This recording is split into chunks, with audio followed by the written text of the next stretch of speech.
A paz do Senhor, meu irmão. É um prazer estar aqui para gravar mais uma mensagem do coração de Deus para o teu coração. Uma certa feita, uma jornalista da TV BBC, ela entrevistou o grande evangelista Billy Graham. E naquela entrevista, ela fez uma pergunta a ele. Entre muitas perguntas, mas uma que chamou a atenção. Ela perguntou a ele: qual é o legado que o Senhor quer deixar para os seus familiares e para os seus amigos depois da sua morte? Ele disse: o único legado que eu quero deixar é que ele foi fiel. Coisa linda, né? Você tem sido fiel aos seus amigos?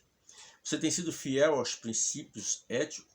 Você tem sido fiel à palavra de Deus? A Bíblia diz que os olhos do Senhor procuram os fiéis da terra. Eu pergunto a você, nesse momento, meu amigo, meu irmão que me acompanha nesse canal, se os olhos de Deus cruzar no teu caminho, você estará nesse grupo aí dos fiéis da terra?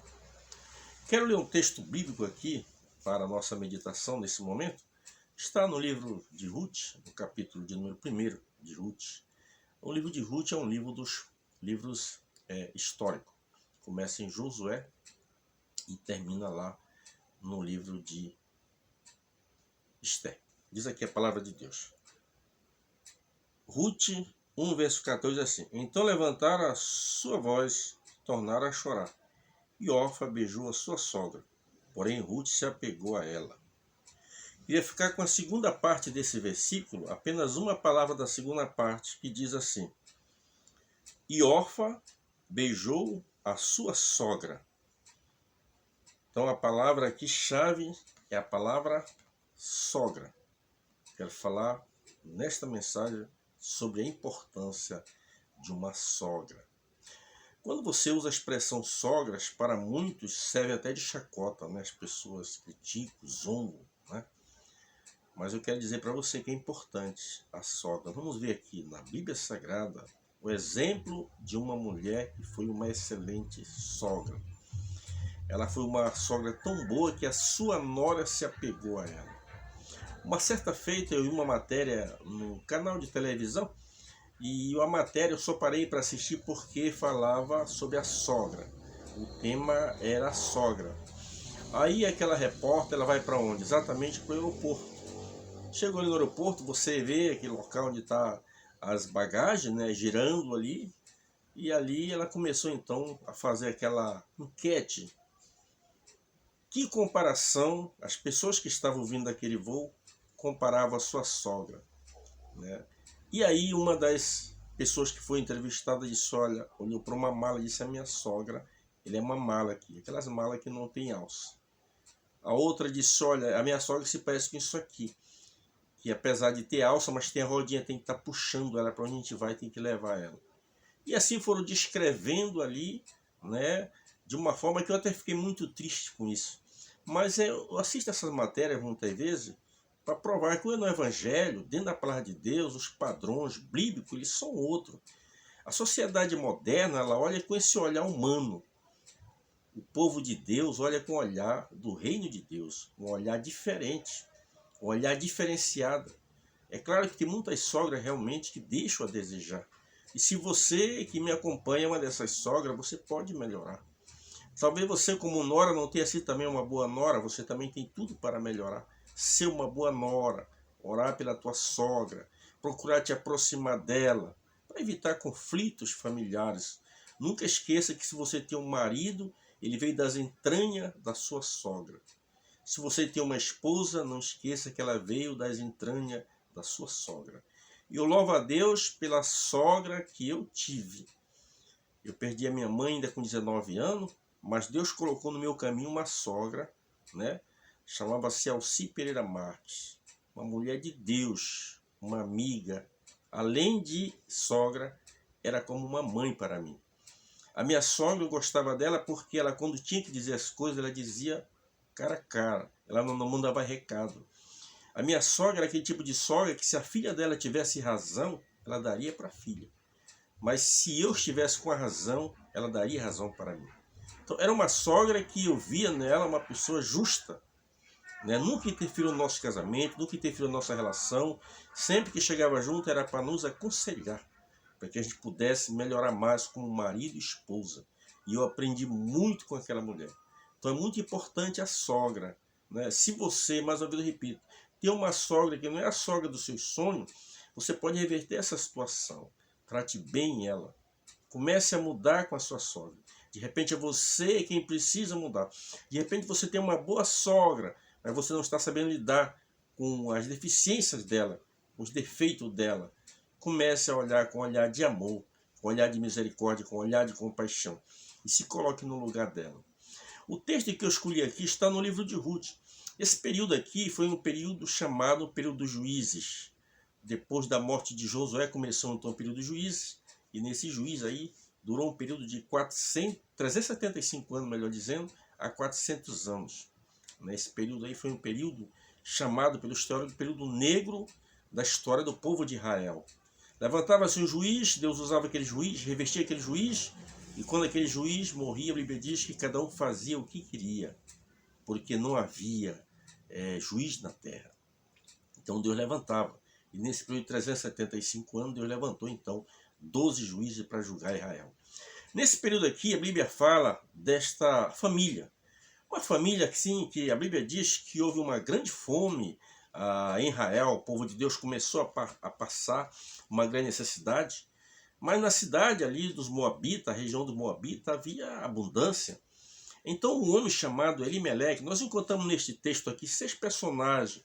Mais adiante, nos capítulos posteriores, são apenas 4 capítulos desse livro. Mas no segundo capítulo já entra um outro moço chamado Boaz. Eu não vou pregar sobre ele porque o foco desta mensagem, o pano de fundo, é exatamente a sogra. Então eu quero me deter a este texto aqui. E a Bíblia diz que um homem chamado Elimeleque, ele era casado com a sua esposa, o nome dela chamava-se Noemi. Eles tinham 2 filhos, o nome de um chamava-se Marlon e do outro Quilion. E tinha então 2 filhos, e eles emigraram para esta região dos Moabitas. A Bíblia diz que passados anos ali, os 2 filhos se casaram. Um casou-se com uma jovem chamada Ruth, e o outro casou-se com uma jovem chamada Orfa. A gente observa aqui que já tem 6 personagens. Tem a esposa, a irmã Noemi, o seu marido Elimeleque, seus 2 filhos e as suas 2 noras. Então aparece aqui já 6 personagens aqui. Eles estão ali e a Bíblia diz que os tempos se passaram e agora veio morrer a pessoa de Elimeleque. Em seguida morreu também Malom e Quelion, morreram os 2 filhos do casal. Você já imaginou uma casa com 3 mulheres viúvas? Olha, eu não tenho ideia, mas devia ser terrível. Não sabemos o espaço de tempo que passou da morte da pessoa de Elimeleque até a morte de Malom e de Quilion. E não sabemos quem morreu primeiro dos 2 irmãos. A Bíblia não nos dá essa informação, mas ela fala sobre esses personagens.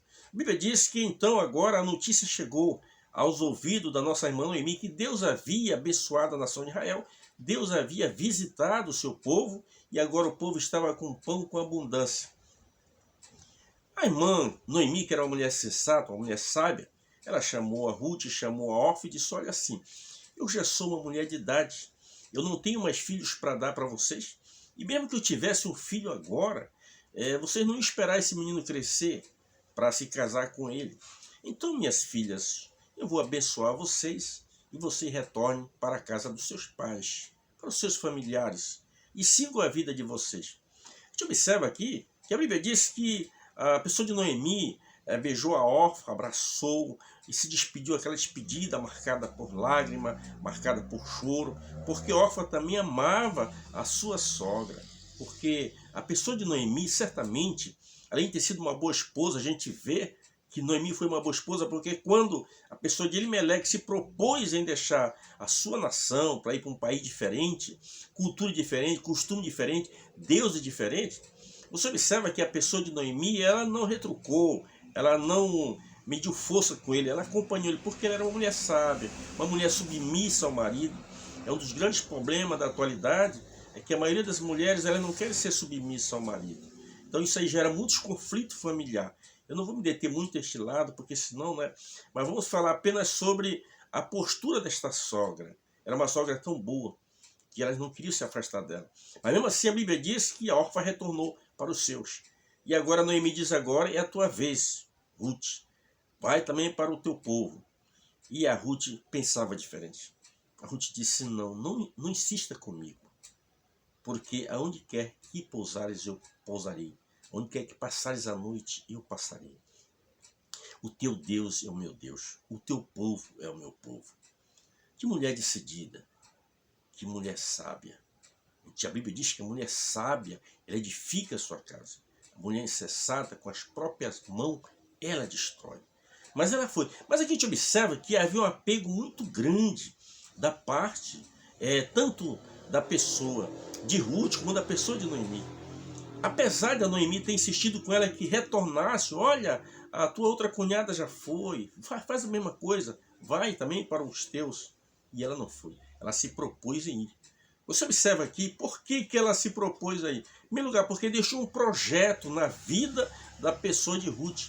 E Ruth, ela tinha esta visão desse propósito de Deus na vida dela. Vivia no meio de um povo pagão, mas ela ouvia a história que a sua sogra falava, da irmã Noemi falava de um Deus único e verdadeiro. Que coisa boa quando alguém se propõe a falar das maravilhas de Deus, das grandezas de Deus, e as palavras começam a influenciar as pessoas que estão à sua volta, né? A gente vê muitas pessoas se apresentando como um influenciador digital, né? E se você for depois ver a história dessas pessoas, eu vi uma que entrou num programa aí, né? Ela participava de um programa aí, e depois, olha, foi uma tragédia. Uma influenciadora, ela virou, olha, perdeu tudo, a maioria das pessoas, dos seus seguidores. Porque você ir para uma rede social e se apresentar uma coisa, agora viver na prática aquilo que você realmente é diferente. Foi o caso que aconteceu aqui com a pessoa da irmã Noemi. Ela influenciava na prática, no dia a dia. E isso contagiou a pessoa da irmã Ruth. A irmã Ruth agora se propõe em ir com ela. Que exemplo lindo! Uma sogra, né? E a nora unida, amigas. O teu Deus é meu Deus, onde pousares eu pousarei. Né? Que coisa linda, que decisão esta mulher tomou. Preferiu deixar seus pais, seus parentes, seus amigos para ir para uma terra distante. Tudo isso pelo nome de Deus. Coisa linda. Você também, meu amigo que me acompanha, minha amiga, você tem se proposto a servir a Deus, em ser fiel a Deus. E a gente observa aqui que aí elas foram junto para a cidade. E quando elas chegaram na cidade de volta, que eles eram os Efrateus, eram de Belém de Judá, e quando eles chegaram ali na cidade, aos parentes, os amigos da pessoa de Noemi, eles se condoeram com a situação. Mas tu não és a Noemi, o que houve contigo? E ela disse, olha, não me chame mais Noemi, me chame Mara, ou seja, amarga. E a gente observa que esta mulher sofreu não por ela, mas pelo marido. O marido fugiu dos propósitos de Deus. Muitas vezes nós fugimos do propósito de Deus. Quantos casamentos muitas vezes não dão certo? Porque o marido tem aquela ideia machista, né? Ele não é capaz de sentar com a esposa, conversar com a esposa, dialogar com a esposa sobre a decisão que deve tomar. Talvez se a pessoa de Elimeleque tivesse tido este bom senso, né? De sentar, quem sabe, com Noemi, pesar na balança a ia para um povo pagão, não é verdade? Talvez Deus até tivesse poupado, ele tivesse tido misericórdia da pessoa de Elimeleque, talvez não tivesse morrido, nem ele e Deus seu filho, nós não sabemos, é claro. Mas talvez o caminho dele tivesse sido outro caminho. Mas tudo isso aconteceu também porque Deus tinha um propósito na vida da pessoa de Ruth. Mesmo de uma nação pagã, mas Deus tinha um propósito com ela. É o amor que Deus tem para com os gentios, no meu caso, o meu e o seu caso, que somos gentil. E Deus então criou esta graça, esse favor imerecido para nos alcançar. Então estamos aqui com uma mensagem de uma boa sogra. Eu repito a você, se você é uma sogra e não tem sido uma boa sogra, procure melhorar a partir de hoje. Se você é uma nora e não tem uma boa sogra, procure melhorar com a sua sogra. Né? Jesus disse, aquilo que quereis que os homens façam, façai-vos também. Quem sabe está faltando você como nora, se aproximar mais da sua sogra, mudar a sua atitude com ela, seu comportamento. Que Deus, através dessa mensagem, possa levantar grandes sogras que nem a Noemi. Que Deus, através dessa mensagem, possa despertar muitas noras, como foi a nossa irmã Ruth. Que Deus em Cristo nos abençoe. Abençoe grandemente a tua família. Que Deus abençoe a tua esposa, teu marido, abençoe a tua sogra e a tua nora. Você que me acompanha nesse canal. Que Deus em Cristo te abençoe hoje e sempre.